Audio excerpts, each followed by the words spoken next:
3 nights ago, a signal started coming from under the ice, from a plane that crashed over 40 years ago. No one went looking for it, except a wounded German shepherd who refused to leave that spot. A broken veteran followed the dog into the storm and almost didn't make it back out, because buried inside that frozen wreck was someone still alive. A woman, trapped for days, kept alive only because that dog found her first. But the signal didn't just lead them there. It led someone else too. By the time they realized they were being hunted, it was already too late to turn back. This is a story about loyalty, survival, and a dog that refused to give up. Wherever you're watching from, I hope this story finds you well. And if you're ready to follow this journey to the very end, stay with me, and let's begin. The storm pressed down on Black Hollow like a living thing, swallowing sound, bending the pine trees, and turning the night into a white void where distance no longer existed. Wind scraped across the frozen ground, carrying shards of ice that stung like needles, and the sky hung low and colorless, as if the world itself had forgotten how to breathe. Lucas Hale stood at the doorway of his small wooden cabin, one hand resting against the frame, the other tucked inside the pocket of his flannel jacket. The coat was thick, green and black plaid, worn soft from years of use. The fabric frayed slightly at the cuffs. He wore black jeans, dusted with frost, and a pair of low brown leather shoes that had seen too many winters. At 47, Lucas carried the kind of presence that did not need to speak to be understood. His shoulders were broad from years of manual labor, his posture slightly forward, as if leaning into an invisible wind that had followed him home from somewhere far worse than this storm. His face was weathered, skin sunburned and wind-cut, with a short, unkempt beard that framed a strong jawline. His hazel-brown eyes were sharp but distant, the eyes of a man who had learned long ago that silence was easier than explanation.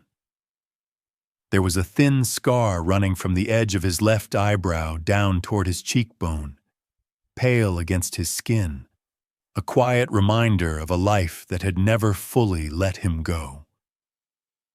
He listened.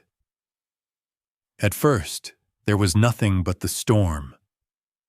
Then, somewhere beneath the howl of the wind, something else slipped through. A faint sound, metallic, rhythmic, ping. Pause, ping. Lucas frowned slightly, his brows tightening. It was not the kind of sound that belonged out here. Not in a place like this. Not in weather like this. He had spent years around machinery, aircraft, rescue equipment. His mind still held on to those patterns, even if the rest of him tried to forget. And this was not natural. Behind him, the wooden floor creaked softly. Ranger stood in the center of the cabin, completely still. The German shepherd was large, built with the solid, muscular frame of a working dog. His coat was black and yellow, the dark saddle across his back blending into deep charcoal tones, while his legs and face carried a warm tan color that now looked almost muted in the dim light. His ears stood upright, sharp and alert, and his amber-brown eyes were fixed not on Lucas, but on the door. There was no panic in him, no confusion, only focus. Ranger had been with Lucas for almost 5 years. He was not a pet in the ordinary sense. He was a presence, a companion forged through quiet days and long nights, through work, through isolation, through the kind of silence that either breaks a man or teaches him how to survive himself. Lucas had found him at a shelter outside a different town, back when the dog was younger, restless, already trained but never claimed. There had been something in Ranger's stillness even then, something disciplined, almost deliberate, as if the dog had already lived a life before Lucas ever met him. "Easy," Lucas muttered, his voice low, steady. Ranger did not move. The sound came again. Ping. This time, Lucas was certain it was coming from outside. Without thinking too long about it, he stepped out into the storm. The cold hit him immediately, sharp and unforgiving. Snow swallowed his boots up to the ankle, and the wind pushed against his chest as if trying to force him back inside. But Ranger was already moving, slipping past him and into the white darkness, his body low, precise, his nose cutting through the air as if following a trail that only he could sense. "Ranger!" Lucas called out. The dog did not stop. Lucas cursed under his breath and followed. Each step was heavier than the last. The snow was uneven, hiding dips and frozen rocks beneath its surface. More than once his foot slid, forcing him to steady himself before he could fall. The storm distorted everything. Distance felt wrong. Sound bent and shifted. Then, suddenly, Ranger stopped. He stood ahead, half buried in drifting snow, staring down at the ground. Lucas caught up, breathing harder now, his lungs tightening from the cold air. He crouched beside the dog and brushed snow aside with his gloved hands. At first he saw nothing. Then, beneath the ice, something caught the faint reflection of his flashlight. Metal. Curved. Cold. Unnatural against the white. Ping. The sound came again, clearer now. Not from the surface. From beneath it. Lucas froze, his hand resting against the frozen layer. "That's not possible," he whispered. He leaned closer, pressing his ear toward the ground, ignoring the cold seeping through his jacket. The sound was real, weak, but steady, like something still functioning, still alive in its own mechanical way. Ranger shifted beside him. A low growl rose from deep within the dog's chest. Lucas lifted his head. The growl wasn't directed at the ground. It was aimed toward the trees. Slowly, Lucas turned. The forest stood dark beyond the storm, the outlines of the pines barely visible through the swirling snow. For a moment he saw nothing. Then, a flicker, a brief, distant flash of light, gone as quickly as it appeared. Lucas's eyes narrowed. That was not lightning, and it was not reflection. Someone was out there.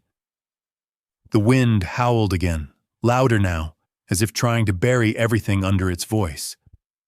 Lucas's heartbeat began to pick up, not from fear, but from something older, something familiar.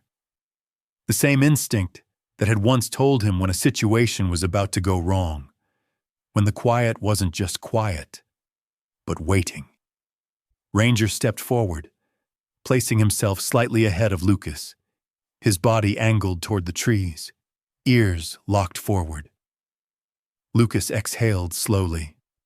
The signal beneath the ice, the light in the forest, the dog that refused to move. This was not coincidence. Somewhere in the storm, someone else had heard that sound, and they had come looking for it too. Lucas tightened his grip on the flashlight. "All right," he said quietly. The word hung in the air, carried away by the wind. Behind them, the faint metallic ping echoed once more. Ahead of them, the darkness shifted, as if something had just stepped deeper into it. And for the first time in a long while, Lucas felt it again. Not the cold, not the storm, but the unmistakable sense that he was no longer just walking into the night. He was walking into something that had already begun, The storm did not calm after the light vanished in the trees. If anything, it seemed to close in tighter, pressing wind and snow against Lucas and Ranger, as if trying to erase the moment entirely. Lucas remained crouched beside the patch of ice where the metallic ping had echoed, his breath slow, controlled, though his pulse had begun to quicken. He was no stranger to the sensation creeping up his spine.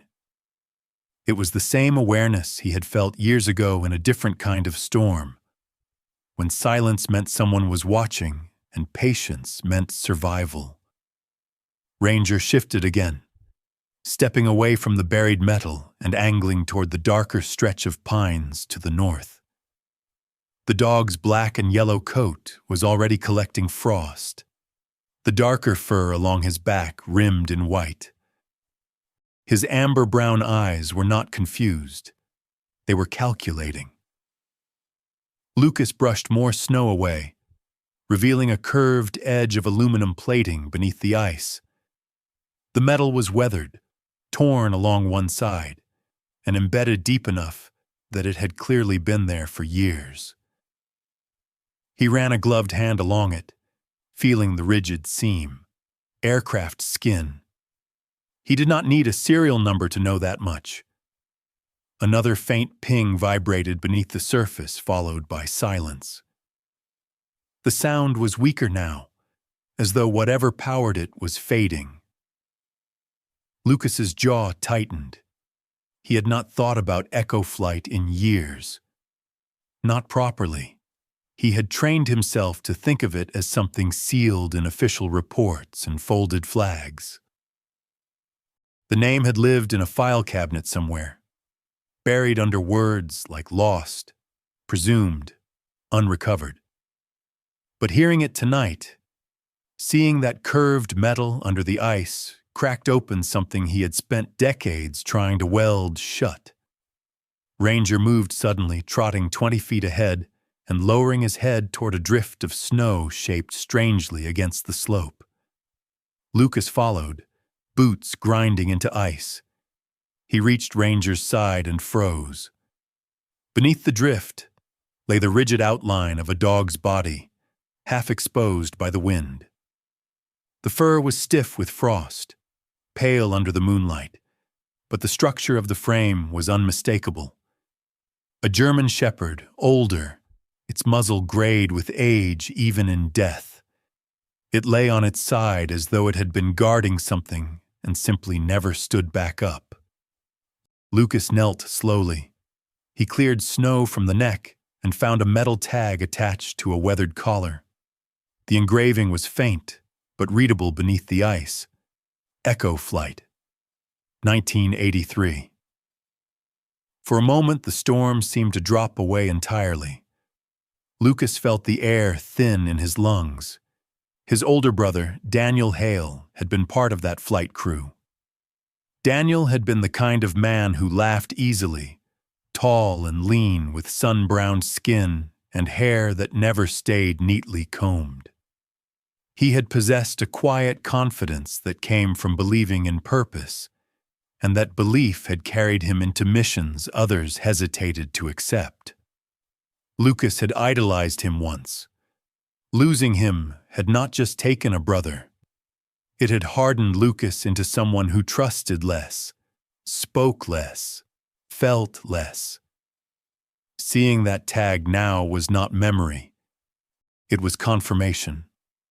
Ranger nudged the frozen dog once, gently, then stepped back. There was no fear in him, only recognition of something that had once been like him. Lucas studied the body more closely. The dog had not died recently. The cold had preserved it, which meant it had been here for years, perhaps decades. The question was why it was above ground now. The glacier lines on the ridge suggested slow movement over time. Ice shifted, earth tilted. Things buried did not stay buried forever. Lucas stood and scanned the slope more carefully. The wind had carved shallow troughs in the snow, revealing more metallic edges farther uphill. Ping. The sound came again, this time from beyond the first fragment of wreckage. Lucas followed it, moving cautiously, Ranger pacing beside him, but slightly ahead. They climbed a short incline, and there it was. A larger section of fuselage protruding from the ice like a bone forced through skin. Jagged metal curled outward, the interior dark and unreachable from this angle. Lucas circled it slowly. His mind, trained in aviation mechanics during his years of service, mapped out what he was seeing. This was not debris scattered randomly. This was a body forced downward and frozen in place. He crouched again, placing his ear against the metal this time. The ping vibrated faintly, not constant, but timed. He pulled his phone from his pocket and glanced at the signal bars. Nothing. No reception. Which meant the sound was not a nearby cell transmission. It had to be something older, possibly a locator beacon triggered by recent movement, or something battery-powered that had somehow reactivated. That possibility unsettled him more than the wreckage itself. Ranger's posture changed abruptly. His ears snapped upright, and a deeper growl rolled from his chest. Lucas followed the dog's line of sight and saw them clearly now. Footprints cutting diagonally across the slope about 50 yards away. They were not his. They were not Ranger's. The stride length was longer, deliberate, and there were multiple sets overlapping each other. At least 3 individuals, maybe more. The tracks were fresh, edges still crisp despite the snowfall. Whoever had made them had been here within the last hour. Lucas felt a shift inside him, the quiet resignation dissolving into something sharper. He stood, scanning the ridgeline. He caught another brief reflection. This time not a flashlight beam, but the faint glint of glass. Binoculars, perhaps. Someone observing from distance. He stepped closer to Ranger, instinctively lowering his center of gravity as though expecting movement from the tree line. His voice, when he spoke, was steady but lower. "We're not alone." He moved toward the footprints, examining their direction. They led upward toward a cluster of darker trees that provided partial cover from the wind. The slope was angled in a way that gave anyone standing there a clear view of both the wreckage and the approach path Lucas had taken from his cabin. It was a tactical position. Not random hikers, not lost tourists, people who knew what they were doing. Ping. This time the sound felt almost mocking, like a reminder that the signal had drawn more than just him. Lucas straightened slowly. He considered retreating, but the idea passed quickly. If these people were here for whatever lay beneath the ice, leaving would not protect it. It would simply give them uninterrupted access, and something in him refused that option. He looked down at the frozen dog once more.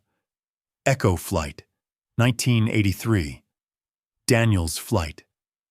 If this wreckage truly belonged to that crew, then what lay beneath it was not just metal. It was truth. Ranger stepped closer to Lucas, pressing his side briefly against the man's leg.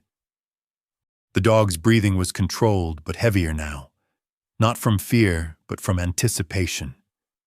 He was ready to move, to track, to confront if needed. Lucas reached down and rested a hand against the thick fur at Ranger's neck. The warmth grounded him. He scanned the ridge one more time and made a decision. They would not retreat. They would circle the wreckage from below, use the terrain to approach the footprint trail without exposing themselves on the open slope. As they began moving, Lucas felt the storm shift slightly, the wind angling differently as if carving new patterns into the mountain. The footprints ahead were partially filling in now. Time was narrowing. Whoever had stood on that ridge was likely repositioning. Lucas's jaw set into a firm line. He did not know who they were yet, but he understood one thing clearly. They were not here to mourn the dead. They were here to claim something, and they were willing to watch in silence until the right moment. As Ranger led him along the lower ridge, the ping sounded again, weaker, but still alive beneath the ice. Lucas no longer heard it as an accident of machinery. He heard it as a beacon drawing hunters into the storm. And for the first time since Daniel's name resurfaced in his mind, Lucas realized that the mountain was not simply revealing the past. It was attracting those who wanted to control it. The wind shifted again as Lucas and Ranger moved along the lower ridge, using the slope for cover. Snow swept sideways in sheets, but the storm no longer felt like the main threat. Lucas's attention stayed fixed on the pattern of footprints cutting up toward the darker trees. He memorized the spacing, the depth, the slight outward angle of the toes. These were not panicked tracks. They were deliberate, confident. Whoever made them understood winter terrain. He crouched briefly, pressing 2 fingers into one of the prints. Still firm, less than an hour old. Ranger sniffed the edges, tail low but steady, ears rotating as if mapping invisible lines in the air. The dog's breathing fogged the cold, his black and yellow coat collecting ice crystals along the edges of his fur. Lucas made a quick decision. They would not continue climbing tonight. Not without preparation. Not without knowing what they were walking into. He turned and motioned silently. Ranger followed without hesitation, descending with controlled precision. The metallic ping faded behind them as they retraced their path back toward the cabin. By the time they reached the small clearing where Lucas's home stood, the storm had intensified again. The cabin was simple, square, built by Lucas himself 5 winters earlier. Pine logs sealed tight with resin and patience. A single chimney leaned slightly against the white sky. Inside, the air carried the scent of wood smoke and old leather. Lucas shut the door firmly and locked it. Ranger shook once, scattering snow across the floor, then paced twice before settling near the hearth, though his head remained raised. Lucas removed his flannel jacket, brushing frost from the green and black plaid fabric before hanging it beside the door. He rolled his shoulders once, tension pressing against muscle memory he had tried to bury years ago. Against the far wall sat an old wooden trunk, scratched and worn at the edges. Lucas crossed to it and knelt. His hands hesitated for a fraction of a second before lifting the lid. Inside lay folded papers, faded photographs, and a weathered military map sealed in plastic. The map had belonged to his father, Thomas Hale, a disciplined man with stern features and iron-gray hair who had raised his sons with more expectation than affection. Thomas had served in logistics, the kind of role that did not make headlines, but made operations possible. He had believed in structure above all else, and when Echo Flight disappeared, he had believed in the official report, because that was easier than believing in uncertainty. Lucas had inherited the map the year his father died, along with a silence that never quite broke. He unrolled it across the table. Ranger rose quietly and came closer, watching as Lucas smoothed the creases.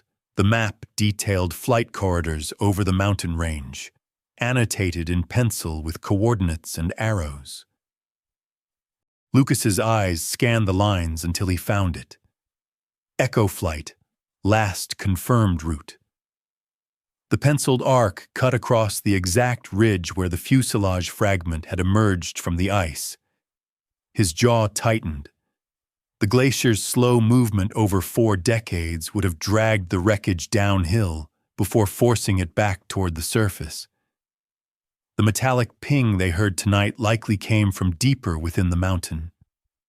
Perhaps from a beacon designed to activate upon impact, but buried too deep to transmit until recently exposed. Lucas leaned back slightly, mind calculating. If the beacon had reactivated, anyone with the right receiver could detect it. That explained the men on the ridge. Not scavengers, not tourists. They had equipment. They had patience. Ranger shifted beside him, letting out a low huff that sounded almost like disapproval. Lucas met the dog's gaze. In Ranger's eyes there was no doubt, no fear, only expectation. The same expectation Lucas had once carried when Daniel called him into the cockpit for the first time, letting him sit behind the controls while laughing about mountain turbulence. Daniel had been taller than Lucas by a few inches, lean and sharp-featured, his dark hair always swept back by wind. He had possessed an optimism that felt invincible. That optimism had died with him, or so Lucas believed. But tonight, staring at that penciled line across the map, Lucas felt something else stirring. Not optimism. Purpose. A knock at the door broke the moment. Lucas stood immediately, every muscle tightening. No one visited in storms. Ranger was already at the door, posture stiff but not barking. Lucas moved carefully, sliding the rifle from its mount beside the frame before unlatching the door a fraction.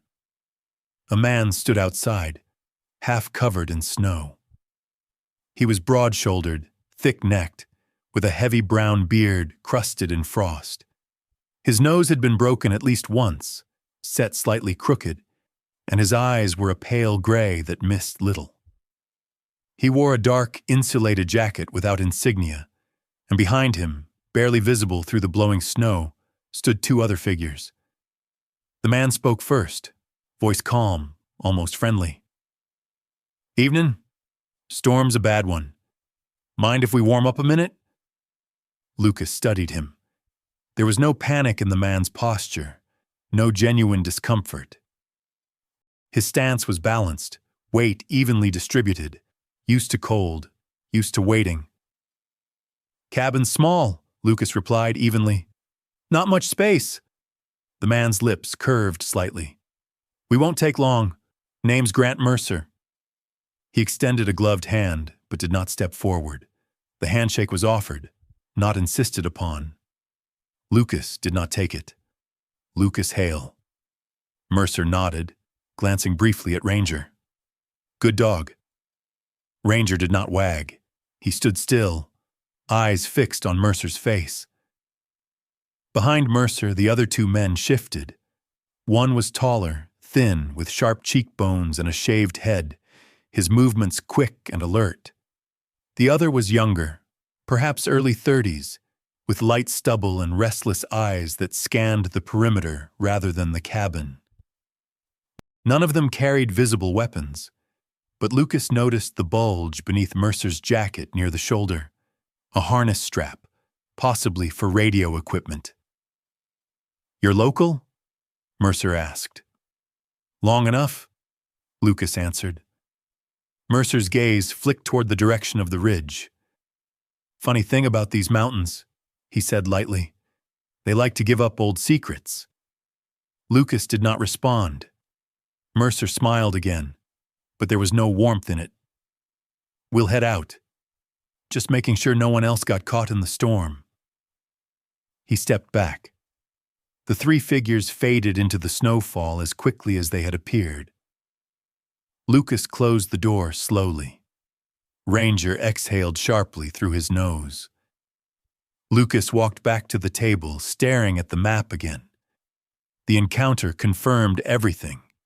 They knew. They were probing, testing whether he had found anything.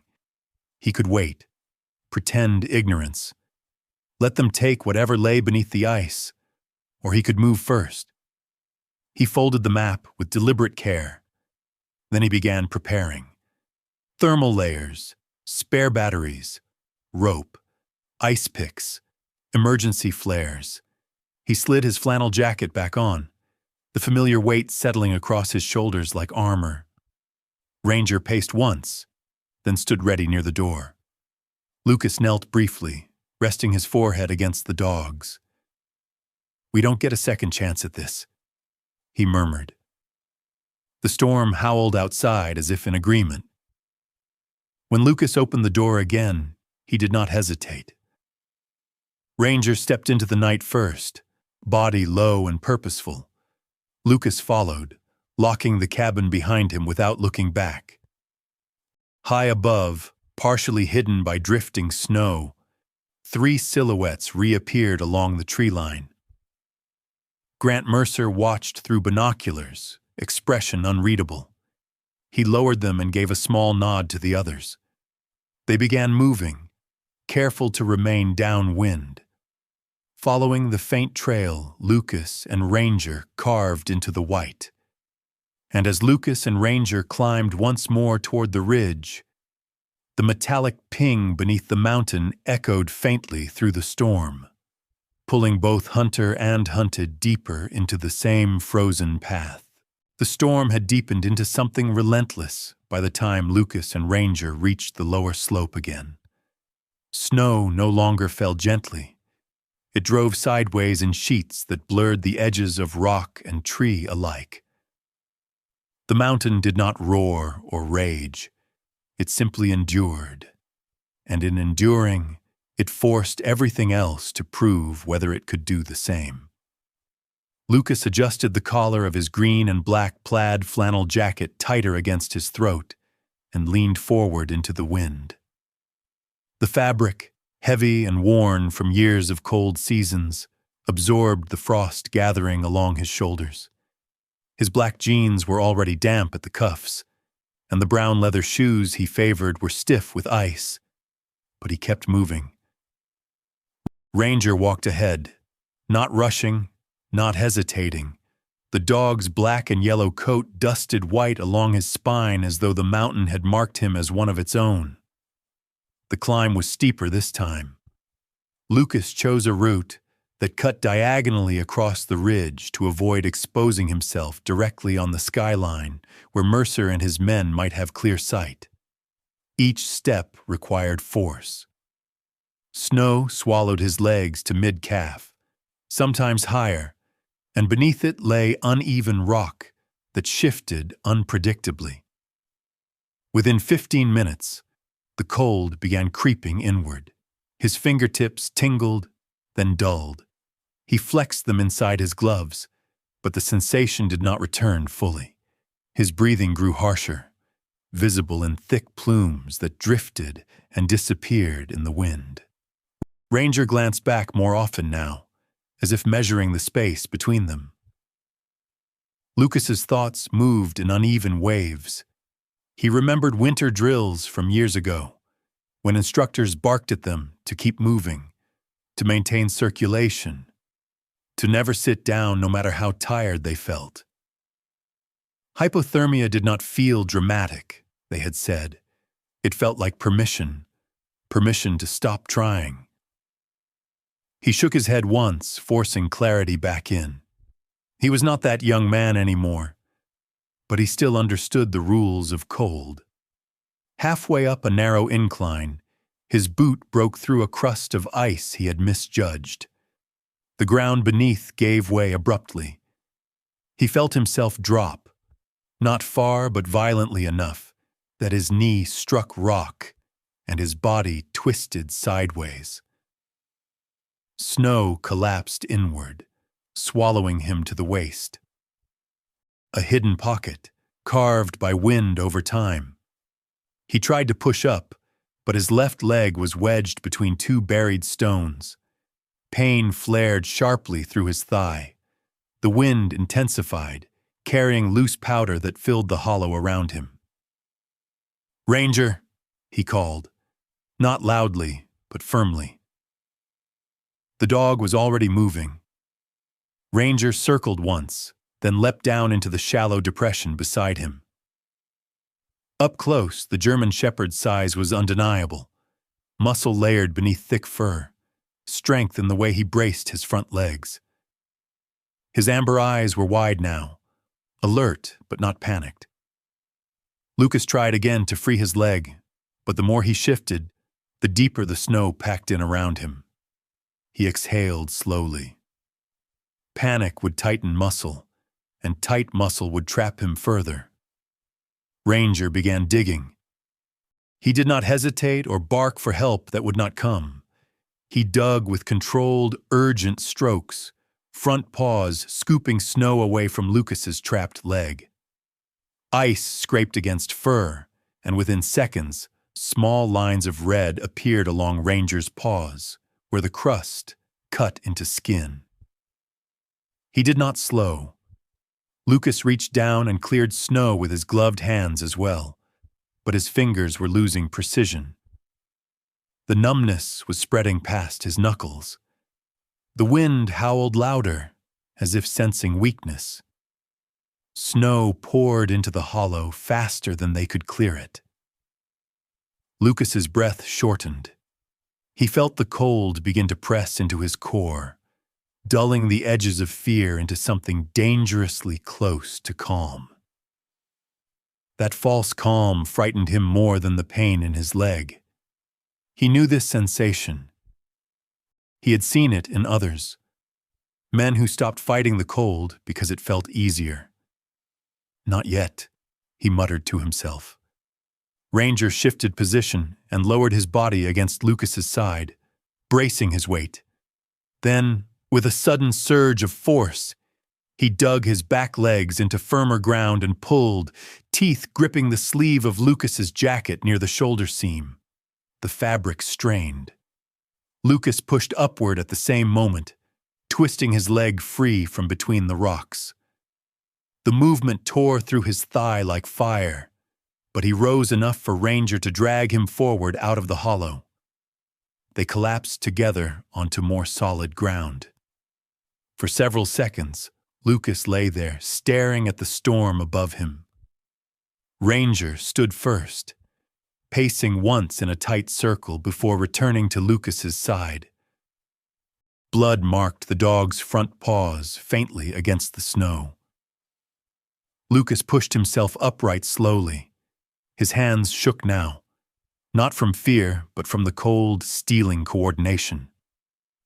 He grabbed Ranger's head gently, pressing his forehead against the dog's. "You stubborn thing," he whispered, a hint of rough gratitude in his voice. They moved again, slower this time. Lucas's limp was subtle but present. The injury was not catastrophic, but it drained energy he could not afford to lose. Ranger adjusted his pace to match. Every few yards, the dog glanced back, ensuring Lucas followed.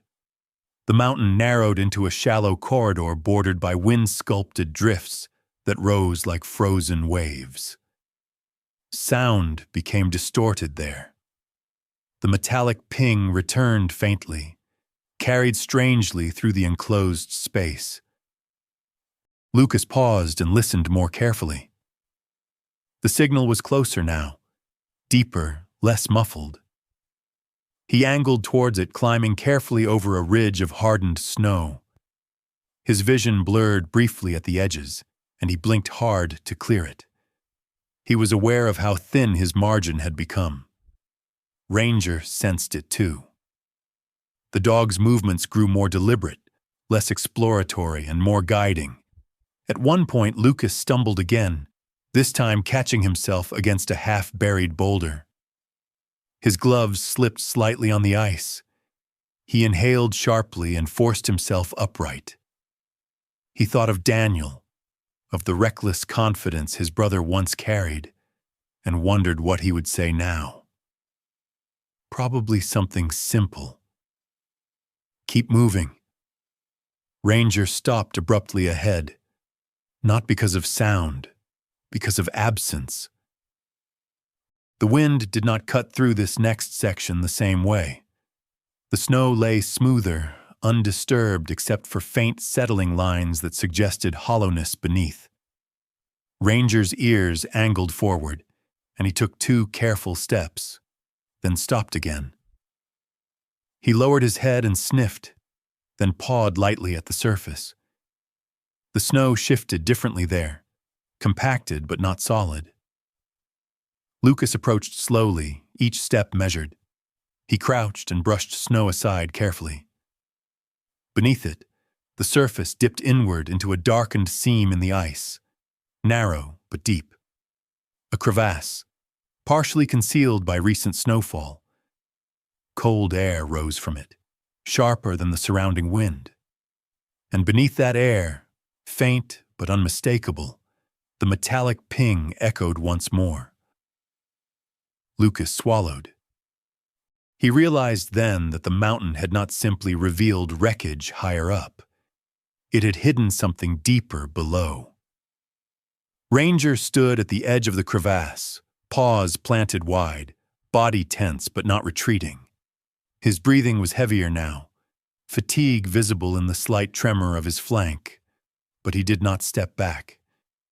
He looked down into the dark, then back at Lucas. There was something beneath them, and it was still calling.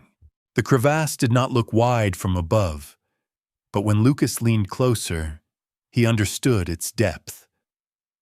The ice had split clean along a natural fault line, creating a narrow opening that descended into shadow. Cold air rose from it in steady breaths, sharper and more concentrated than the storm outside, carrying with it the metallic echo of the ping that had drawn him here. Lucas lay flat on his stomach, bracing against the lip while Ranger stood firm at his side, muscles tense despite the tremor that betrayed his fatigue. He angled his flashlight downward. The beam cut through suspended frost and revealed something curved and unnatural beneath layers of translucent ice. It was not rock. It was structure. Lucas secured his rope to a protruding stone anchor and tested the tension twice before lowering himself into the crevasse. His flannel jacket scraped against the ice walls as he descended, boots searching for footing against narrow ridges. Ranger watched from above, ears angled downward, whining once but not attempting to follow, until Lucas gave a soft command. The air grew stiller the deeper he went. The wind's roar faded into a muffled hum, replaced by the hollow silence of a frozen chamber. When his boots touched solid ground, Lucas steadied himself and turned slowly. The flashlight beam widened, illuminating a massive curve of fuselage partially embedded in ice. The aluminum skin was dented and split along one side, rivets exposed, paint faded but still faintly visible beneath frost. The tail number was half buried but legible enough for Lucas to feel the breath leave his chest. Echo flight. The mountain had not scattered it. It had swallowed it whole and preserved it in its cold grip. The ping echoed again, louder here, vibrating faintly through the metal. It was coming from within. Lucas stepped carefully along the exposed edge, pushing aside brittle sheets of ice that cracked softly under his gloves. The cockpit section was crushed, but the rear compartment remained partially intact, sealed in by frozen debris. He forced open a warped hatch using leverage from his ice tool. The metal groaned but gave way. A rush of colder air spilled out from inside the aircraft, as though the plane itself exhaled. Then he heard it. Not the ping. A breath, barely audible, ragged. Lucas froze, heart slamming against his ribs. He lifted the flashlight higher and swept it across the interior. For a moment, there was nothing but twisted seats and ice-encrusted panels. Then, near the far wall, he saw movement. A figure, partially pinned beneath a collapsed frame support. He moved closer, kneeling beside her.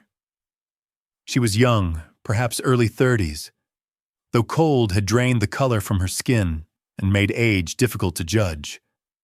Her face was pale, lips faintly blue but not lifeless. Strands of dark auburn hair escaped from beneath a knit cap, tangled and stiff with frost. Her features were sharp but softened by exhaustion, cheekbones defined, jawline delicate yet determined.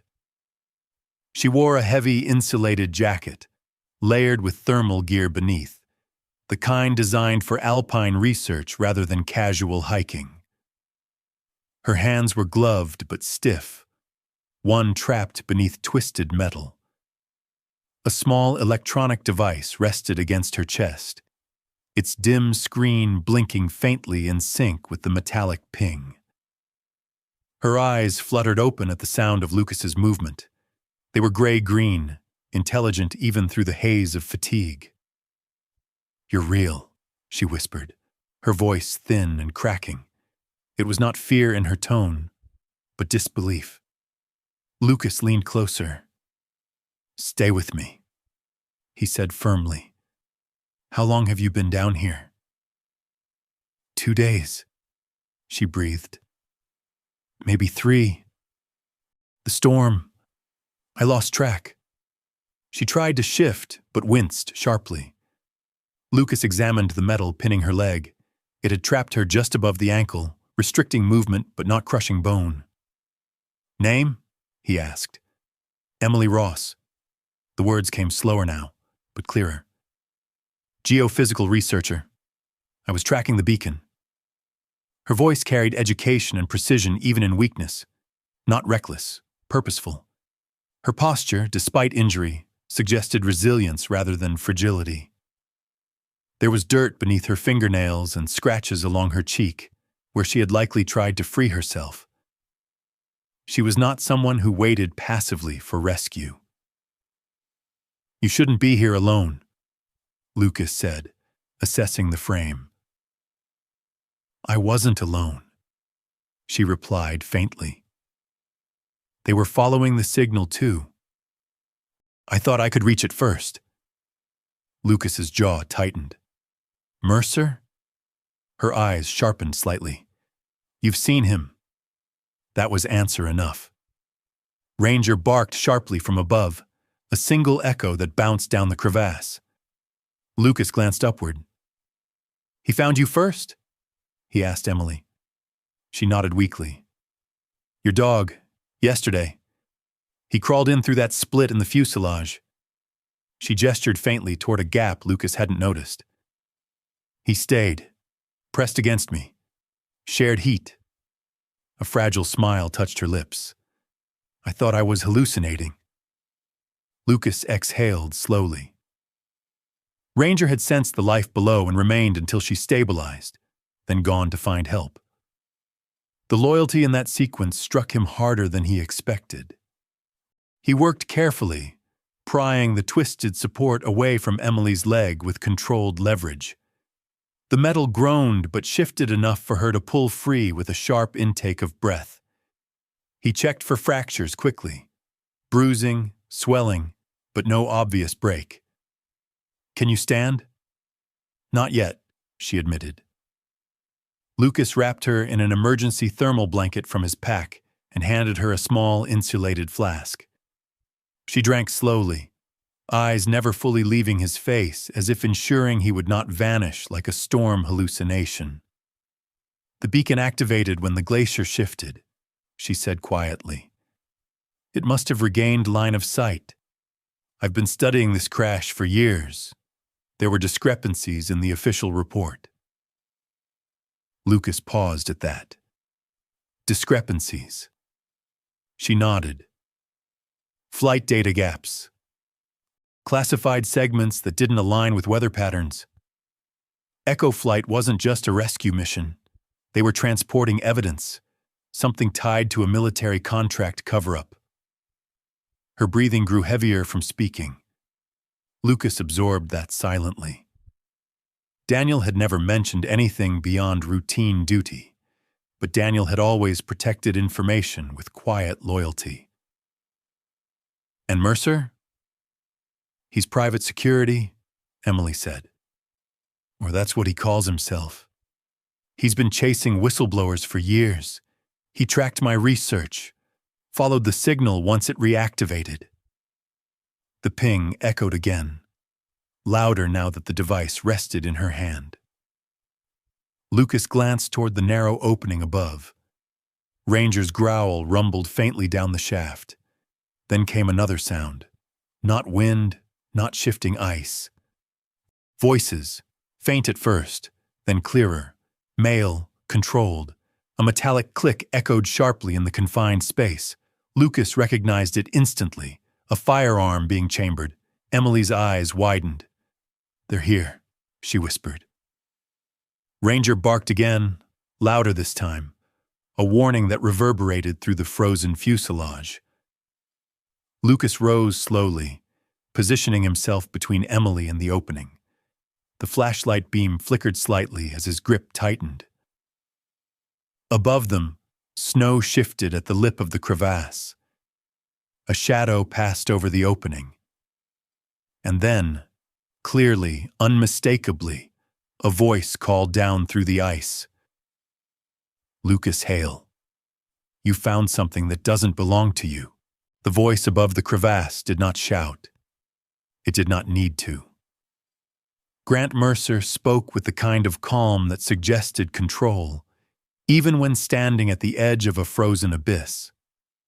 Snow sifted down from the lip as his shadow shifted. "Step away from the wreckage, Hale," he called, tone even, almost conversational. "We're only here for what's inside."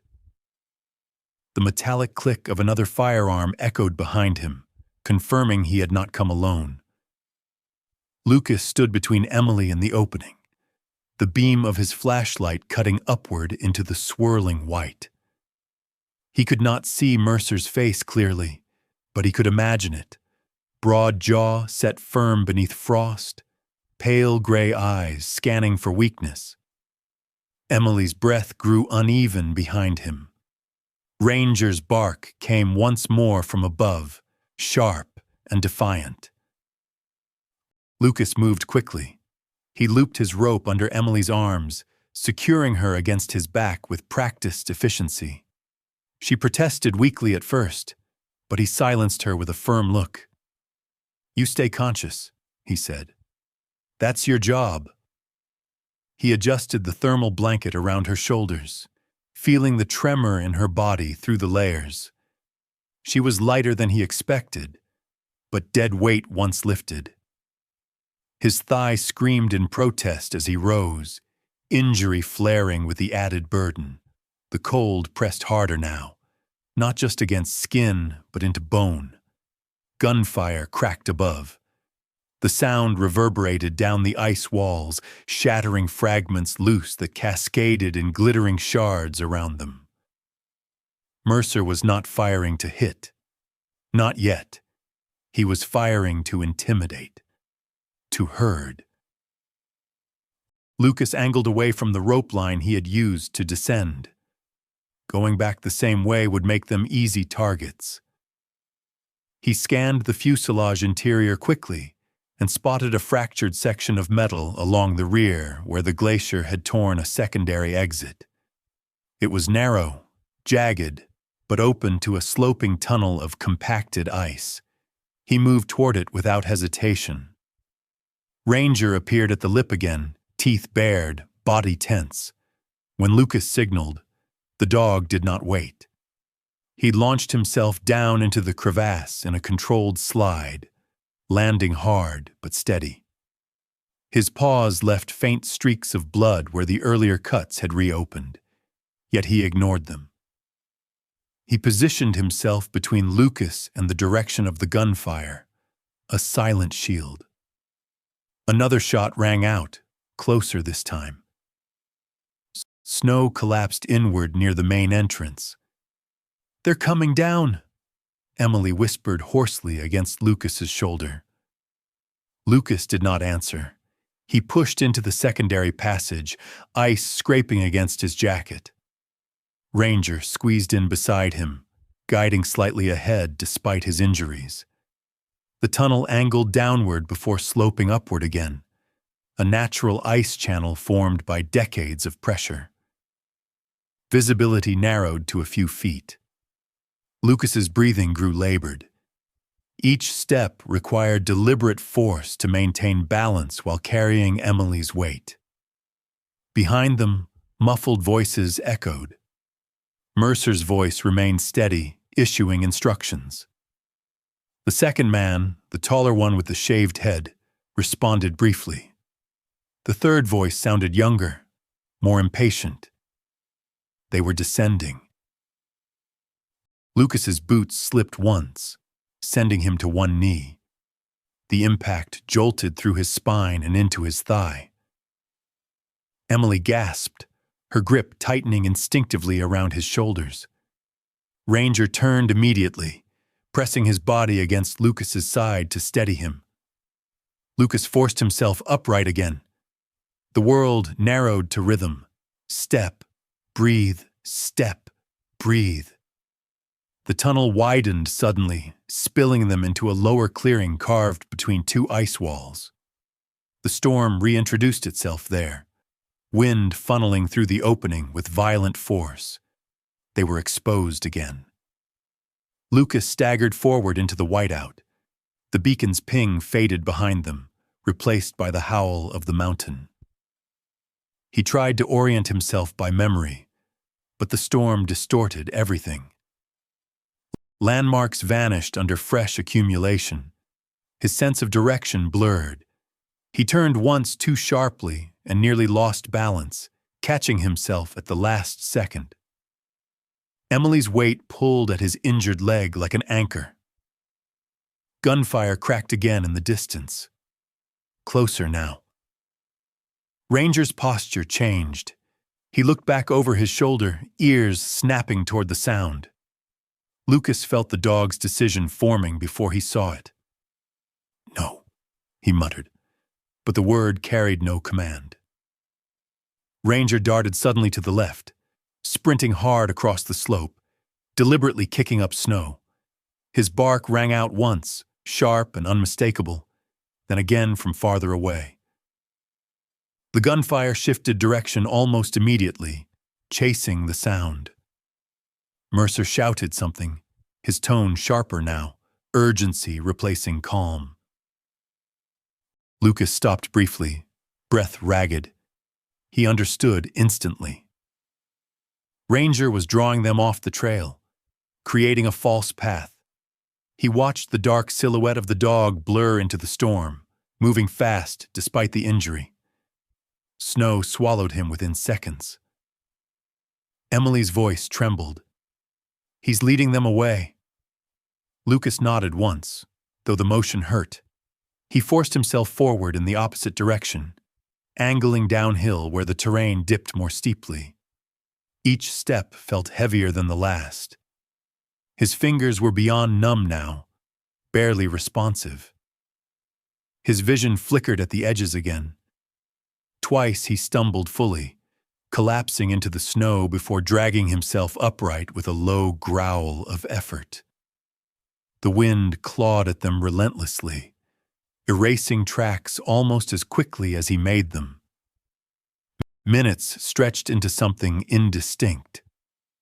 Without Ranger's steady presence beside him, the mountain felt larger, colder, more indifferent. Lucas called the dog's name once, voice swallowed by wind. No answer came back. He pushed onward anyway. A shallow ravine offered brief shelter.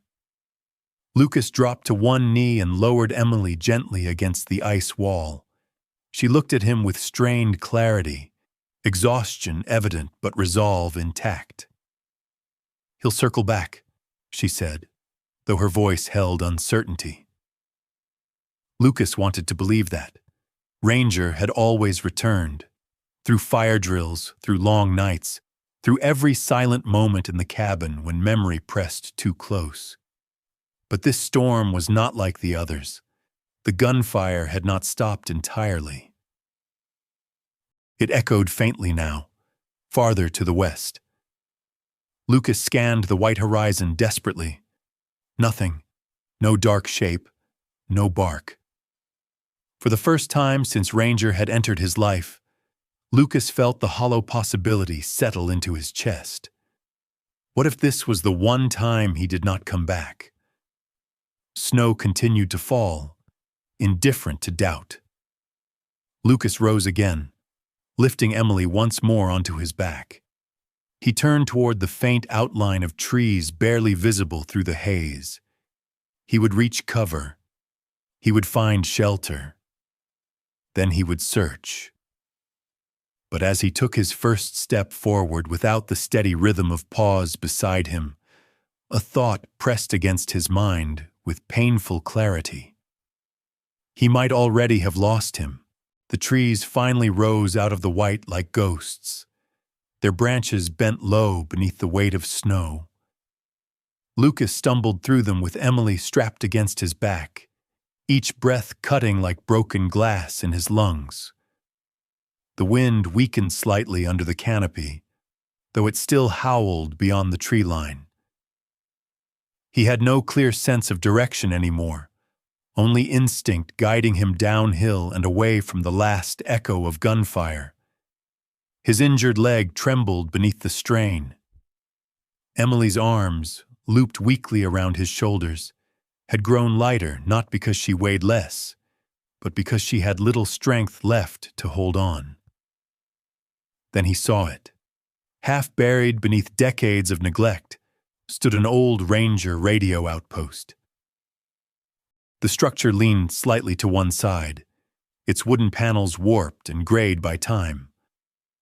A faded metal sign, barely legible beneath frost, read Black Hollow Emergency Relay, decommissioned 1996. Lucas exhaled sharply. His father had once mentioned the station in passing, an emergency fallback point used before satellite systems replaced analog transmitters. If any power lines remained intact, if any components survived the cold, there might still be a chance. He forced the door open with his shoulder. It creaked loudly before giving way. Inside, the air was stale but sheltered from the storm. Dust and frost coated the surfaces. A metal radio console sat against the far wall, wires dangling like brittle veins. A battery rack stood nearby, mostly empty. The one old marine battery remained in place, corroded but intact. Lucas lowered Emily carefully onto a wooden bench. Her face had grown paler again, exhaustion overtaking adrenaline. "Stay with me," he said, kneeling beside the console. His fingers barely obeyed him now. He stripped off his gloves and flexed his hands, trying to force blood back into them. The tremor would not stop. He scanned the console quickly. Manual frequency dial, emergency band still labeled. If he could power it manually, he could broadcast a distress call. Emily shifted weakly. "The wiring's probably dead," she whispered. "Try bypassing the main fuse. Direct connection." Lucas nodded once. He pulled a small multi-tool from his pocket and pried open the panel beneath the console. The wires were stiff and brittle, but the copper core remained usable. He disconnected the corroded terminal and scraped the ends clean with the blade. His vision blurred again at the edges. Twice he nearly dropped the wire entirely. He forced himself to slow down, to breathe through the shaking. Outside, the storm muffled everything. Too quiet. Lucas connected the battery manually, twisting copper against terminal with bare fingers. A faint spark snapped. The console flickered once, then died. He swore under his breath and adjusted the connection again, tightening the contact point using the metal edge of his multi-tool. Another spark. This time the console hummed faintly, the frequency dial lighting up with weak amber glow. Footsteps crunched outside. Lucas froze. A shadow crossed the narrow window. The door handle rattled violently. Mercer's voice came through the wood, no longer calm. "Open it, Hale! You're out of options!" Gunfire shattered the window glass, sending shards across the floor. Lucas dropped instinctively, shielding Emily. The door splintered under a heavy kick. The taller man with the shaved head burst in first, rifle raised. His expression was tight and controlled, eyes scanning for immediate threat. Behind him stepped the younger man, breathing hard, nerves visible in the twitch of his jaw. Lucas reached for his own weapon, but his fingers felt clumsy.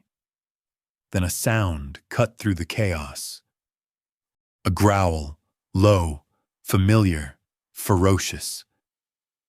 Ranger exploded through the broken window frame in a blur of black and gold, snow scattering from his coat. His body collided with the younger man first, knocking him backward into the wall. The rifle clattered to the floor. Ranger's teeth snapped inches from the man's face, forcing him into panic.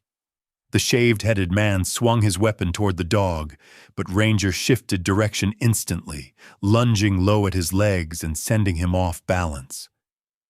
Lucas saw him clearly now. Ranger was injured far worse than before. One flank was soaked dark with blood, likely from a grazing bullet or deep cut. His breathing was uneven, chest heaving with exhaustion. He limped slightly on his rear leg, but his eyes were alive with determination, focused entirely on keeping the men away from Lucas and Emily. Mercer entered last. He was still composed, though a faint scar along his left cheek caught the dim light now that Lucas could see him clearly. It ran from just below his eye to the corner of his mouth, pale against wind-burned skin. The scar pulled slightly when he spoke, giving his otherwise calm expression a permanent edge. "Enough," Mercer said, raising his weapon steadily toward Lucas rather than the dog. Ranger lunged again, forcing the shaved-headed man to retreat through the broken doorway. The younger man scrambled to his feet, panic overtaking discipline. He fired once, blindly. The bullet struck a metal fuel canister stored near the wall. The explosion was immediate and violent. Flame and pressure burst outward, throwing Mercer backward into the snow outside. The shaved-headed man vanished in the blast's shockwave. The younger man collapsed against the outer wall, unmoving. Lucas shielded Emily with his body as heat surged through the room. Smoke filled the air. Ranger staggered but remained upright, though his injured leg buckled briefly. Lucas grabbed Emily and dragged her toward the back exit, the emergency door barely visible through thickening smoke. The console still hummed faintly. He made a split-second decision. Lucas lunged back to the radio and slammed the transmit switch. "Mayday! Mayday!" he rasped into the microphone. Black Hollow Ridge. Crash site confirmed. Hostile presence. Immediate evacuation required. Static filled the air, then faint acknowledgement from a distant frequency. He released the switch and turned toward Emily again. The fire was spreading fast now, consuming dry beams. Ranger stood near the main doorway, blocking it, body silhouetted against flame and snow. Mercer was visible outside, half buried in drift, but moving, dragging himself upright. His scarred face was streaked with blood, but conscious. He did not raise his weapon again. He simply watched. Ranger barked once, sharp and commanding, then charged toward Mercer, forcing him back into the storm. Mercer retreated, disappearing into white. Lucas pulled Emily through the rear exit into freezing air. The sudden cold cut through smoke and heat alike. He stumbled forward, half dragging her away from the burning structure.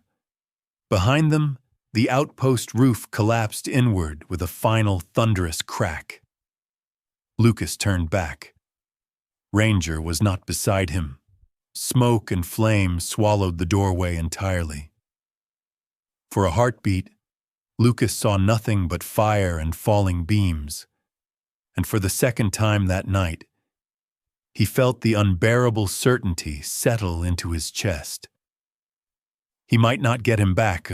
The fire behind them burned like a dying star against the white horizon. Lucas staggered through knee-deep snow with Emily half supported against his chest now, his strength nearly gone. The storm had thinned slightly, not out of mercy, but because dawn was approaching. The sky had begun to pale behind heavy clouds, turning the world from black to a bruised shade of blue. Lucas's green and black plaid flannel jacket was scorched along one sleeve from the blast, damp with melting snow and smoke. His face, rough and wind-cut, had lost its color. His beard, once neatly trimmed, now carried frost and ash. Each breath felt like it scraped the inside of his lungs raw. Emily's head rested weakly against his shoulder.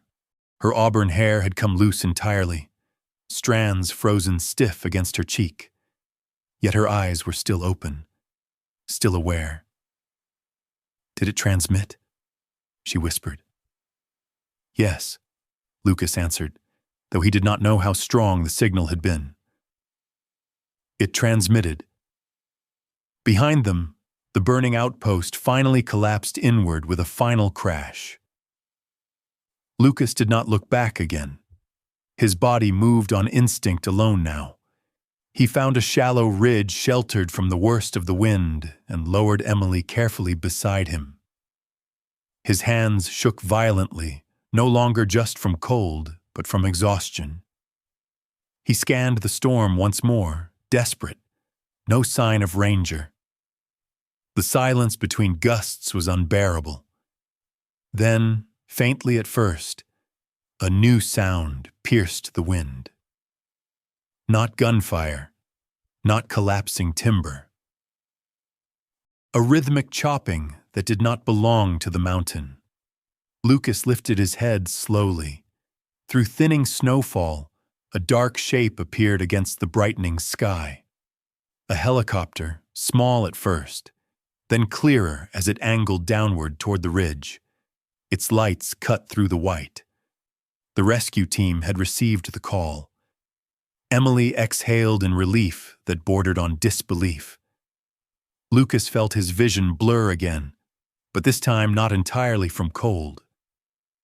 The helicopter circled once before lowering carefully into a clearing beyond the trees. Snow erupted outward beneath its rotors. Two figures jumped down first. One was a woman in her late 30s, athletic build, dark brown hair braided tightly against her head beneath a helmet. Her movements were efficient, controlled.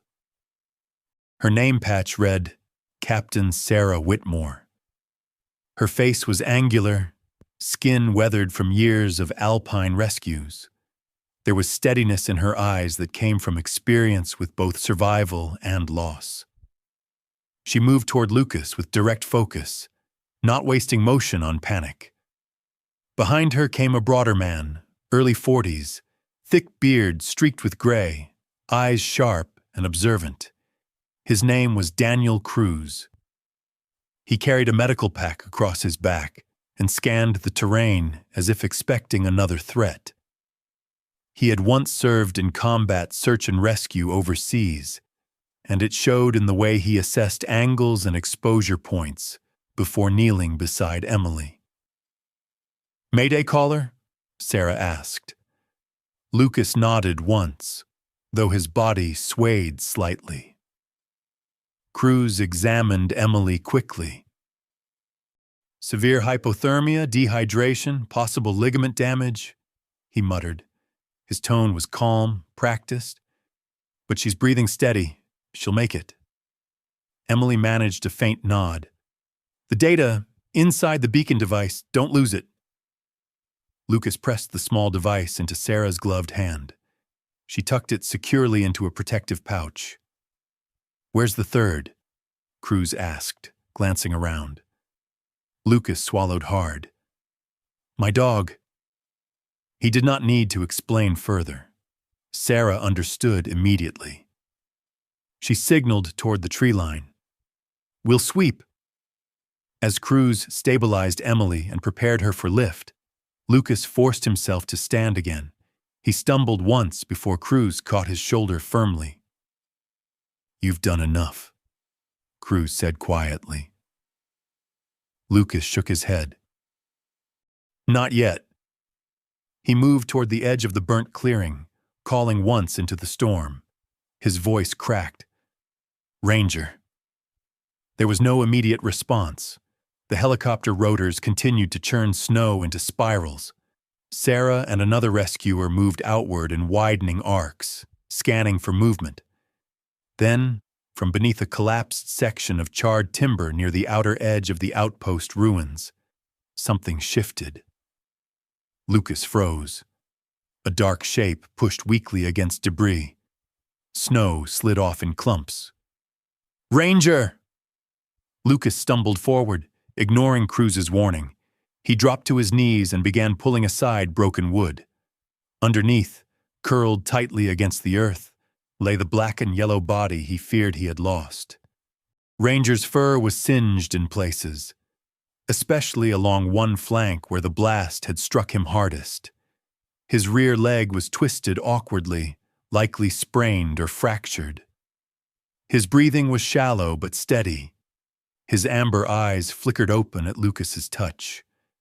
There was no dramatic bark, no triumphant leap, only a slow thump of his tail against the snow. Lucas exhaled something that was almost a laugh, almost a sob. He pressed his forehead gently against the dog's. You stubborn, impossible creature, he murmured. Cruz reached them quickly, assessing injuries with clinical focus. He's alive, he confirmed. Burns are superficial, legs injured but not shattered. He's exhausted more than anything. Sarah approached, crouching slightly to examine the scene. We've got Mercer's footprints heading east, she said quietly to Cruz. No body. Lucas looked up sharply. He's alive. Sarah nodded once. For now, but he's not coming back today. The helicopter lifted Emily first. As the rotors rose again, sunlight finally broke through the thinning cloud cover. Pale gold spilled across the mountain, illuminating the wreckage scattered along the ridge. It was the first true light Lucas had seen since the storm began. Later, at the hospital in Black Hollow, Emily sat upright in a recovery bed, pale but stable. Her auburn hair was pulled loosely over one shoulder now, her expression clearer. A laptop rested across her lap, the recovered data being decrypted. Lucas stood nearby, arms folded, his flannel jacket replaced with clean bandages wrapped around his hands. When the final audio file opened, the room fell silent. A voice crackled through the speaker, confident, familiar, Daniel Hale. It was an emergency transmission recorded moments before the crash. Daniel's tone was steady, describing mechanical interference and unauthorized directives from higher command. He spoke of evidence being transported to expose falsified contracts and safety violations. If this goes down, Daniel had said in the recording, it won't be weather. It'll be someone making sure we never land. Lucas closed his eyes. For decades, he had carried guilt for not being there, for not knowing more. Now, hearing his brother's voice clear and undeniable, he felt something release inside him. Daniel had not failed. Echo flight had not been a tragic accident alone. It had been silenced. Emily looked at Lucas. "We'll make this public," she said quietly. "No one can bury it again." Weeks later, the storm scars began to fade from the mountain. Construction crews cleared debris near the old relay site. In its place rose a modest rescue and research center dedicated to alpine emergencies and historical recovery. They named it Ranger Point. Lucas remained in Black Hollow, not as a recluse but as a guide and trainer. Emily stayed too, overseeing the archival investigation. Ranger survived. His once powerful stride slowed slightly, and thin scars lined his flank where fur never fully returned. His injured leg healed but never regained perfect strength. Yet he moved beside Lucas every morning, slower, wiser, eyes still steady. Grant Mercer was never found. Reports surfaced of private contracts dissolving quietly in distant cities. His scarred face faded into rumor. One morning, standing outside the completed center, Lucas watched the helicopter lift off into clear skies. Ranger sat beside him, leaning gently into his leg. Lucas understood something then. Not everyone survives by strength alone. Some survive because they refuse to leave each other behind. Spring came slowly to Black Hollow, not with noise, but with quiet thawing. The mountain that once swallowed a plain now stood bare in the morning light, its secrets no longer buried in ice. Lucas no longer walked it like a man hunted by ghosts. He walked it like someone who had finally listened to them. Daniel's voice no longer echoed as regret in his chest, but as something steadier, a reminder that truth, even delayed, still finds air. Emily returned often to the ridge, sometimes with equipment, sometimes with nothing but silence. And Ranger, slower now, his stride marked by scars and a faint limp, still chose to walk beside them. He no longer ran ahead. He no longer had to. The storm had taken something from all of them, but it had also returned something no one expected: clarity. On certain evenings, when the sky turns gold behind the peaks, Lucas rests his hand against Ranger's neck and listens to the wind. It no longer sounds like loss. If this story stayed with you, stay a little longer. There are more journeys waiting just beyond the next horizon.